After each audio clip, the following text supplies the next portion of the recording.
Jadi ini saya akan mempresentasikan mindset kewirausahaan di daerah Kabupaten Kutai Timur, tempatnya di Kota Sangatta. Nah, di mindset kewirausahaan tersebut ada beberapa prinsip yang terbentuk di Kabupaten Kutai Timur. Yang pertama adalah satu, fokus pada eksekuensi. Yang kedua, berpikir simpel, senantiasa berkreasi, mencari alternatif dan peluang. 4. Memiliki integritas dalam mengajar peluang bisnis. 5. Mengambil peluang yang terbaik. Yang keenam, pandai bersosialisasi dan membangun jaringan. Nah, selanjutnya adalah indikator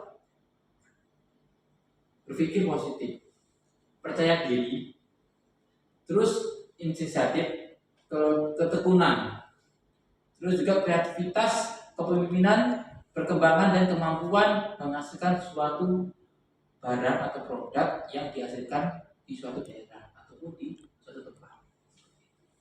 Nah, indikator berpikir negatif yang pertama adalah sering pesimis dalam menghadapi persaingan atau masalah. Yang kedua, suka menyalahkan diri sendiri jika usaha tersebut mengalami kegagalan.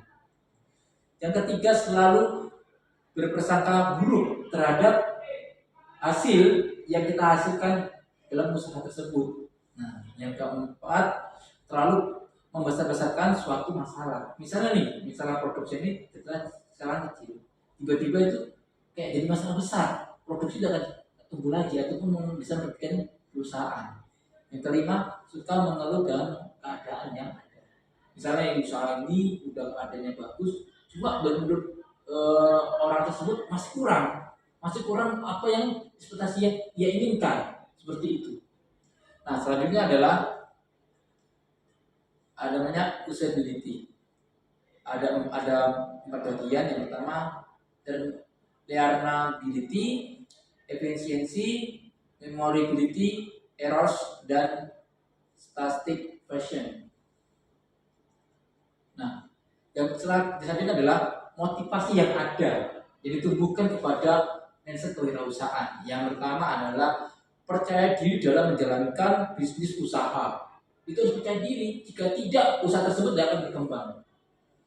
Yang kedua, tekun dengan bersaingan di pasar dan selalu mencari peluang bisnis yang akan dikembangkan dan menjanjikan terhadap usaha tersebut bisa berkelanjutan produksinya. Jangan sampai kita produksi itu hanya stop, nggak ada produksi lagi. Kita harus berkelanjutan, apalagi produksi yang kita kembangkan. Yang kita harus produksi terus hingga jangan sampai produksi ini gagal ataupun stop di situ aja. Nah, yang selanjutnya adalah keuntungan. Keuntungan yang diraih yang pertama adalah memiliki partner kerja atau rekan kerja yang di usaha bisnis kewirausahaan itu penting, entah dari investor dalam negeri maupun dari luar negeri, atau partner yang internasional yang bisa membangun motivasi lebih besar dalam mengembangkan usaha. Yang kedua, menambah penghasilan. Nah, itu penting. Jika kita keuntungannya sedikit, langkah apa yang kita harus menjadikan keuntungan besar yang dihasilkan. Yang ketiga, percaya diri dalam usaha. Kalau misal kita membuatkan produk usaha, kalau kita tidak percaya diri, maka usaha tersebut itu akan gagal atau tidak sempurna ataupun kurang maksimal dalam mengembangkan usahanya. Yang keempat adalah berani terampil di masyarakat dan investor. Kalau kita berani di lingkungan masyarakat, kita kurang pede ataupun kurang percaya diri, maka di investor pun kita akan gagal ataupun kita mengalami penurunan atau mental. Di situ kita akan mengembangkan usaha tersebut. Itulah mindset usaha yang dikembangkan di daerah Sangatta, Kutai Timur, tempatnya di Kalimantan Timur. Sekian dan terima kasih waktunya atas yang diberikan. Selamat pagi.